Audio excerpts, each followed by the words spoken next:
Бүгін сіздермен оңай муравейник жасаймыз. Оның үстінен еріген сары майды қосып, қантты саламыз. Үстінен жұмыртқаны салып, разрыхительді қосамыз. Жақсылап араластырып, біркелкі қамыр дайындаймыз. Қамыр дайын болғаннан соң қалтаға салып, тоңазытқышқа 1 сағаттай уақытқа қалдырамыз. Одан соң мясорубканың көмегімен осылай өткізіп аламыз, немесе үккіш пайдалансаңыз болады. 180 градуста 20-25 минут пісіреміз. Енді барлығын осылай қолымызбен үгіттеп алып, вареный сгущенканың үстінен саламыз, жақсылап араластырамыз.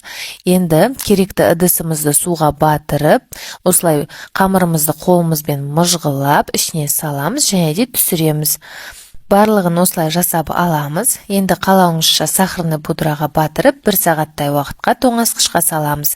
Сонымен біздің өте оңай, дәмді муравейнигіміз дайын. Міндетті түрде дәл осы рецептімен жасап көріңіз. Ас болсын!